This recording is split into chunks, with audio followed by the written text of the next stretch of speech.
एक राज्य में नंद नामक राजा राज्य करता था। राजा नंद अत्यंत पराक्रमी और शक्तिशाली था। उसका राज्य चारों दिशाओं में फैला हुआ था।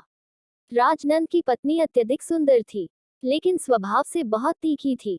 राजा नंद अपनी पत्नी को अत्यधिक प्रेम करता था और उसके रूठ जाने पर मनाने के लिए कुछ भी कर सकता था। राजा नंद का एक मंत्री था, जो अत्यधिक विद्वान और शास्त्रों में पारंगत था। राजा अपने मंत्री पर बहुत भरोसा करता था और शासन चलाने में मंत्री की सलाह अवश्य लेता था। मंत्री की पत्नी का स्वभाव भी बहुत कठोर था।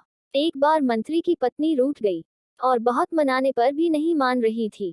तब मंत्री बोला, प्रिय, तुम्हारा रूठना किस प्रकार दूर हो सो कहो, तुम जो कहोगी मैं वही कार्य करूंगा, जिससे तुम प्रसन्न हो जाओ। मंत्री की पत्नी बोली, मैं तभी मानूंगी जब तुम अपने बाल मुंडवा लो और मेरे पैरों में गिरकर मुझे मनाओ। मंत्री ने वैसा ही किया जैसा उसकी पत्नी बोली थी।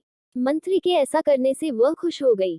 उसी दिन राजा की पत्नी भी रूठ गई और राजा के मनाने पर भी नहीं मानी। अंत में राजा ने कहा, प्रिय, तुम्हारा रूठना मेरी मृत्यु के समान है। तुम ही बतलाओ मैं तुम्हें कैसे मनाऊं। राजा की पत्नी बोली, मैं चाहती हूँ तुम्हारे मुंह में लगाम लगाकर तुम्हारे ऊपर बैठ जाऊं और तुम घोड़े की तरह हिनहिनाते दौड़ो। राजा ने रानी की इच्छा पूरी की और खुद घोड़ा बन गया। यह बात धीरे धीरे मंत्रिमंडल तक भी पहुंच गई। दूसरे दिन राज दरबार लगा था। राजा ने मंत्री को देखकर पूछा, मंत्री जी, आपने किस कारण से अपना सिर मुंडवाया है?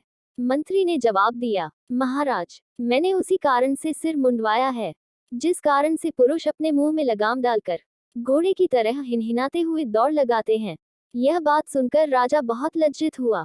शिक्षा, हमें अपनी मर्यादा के विरुद्ध ऐसे कार्य नहीं करने चाहिए जिससे लोगों के सामने शर्मिंदा होना पड़े।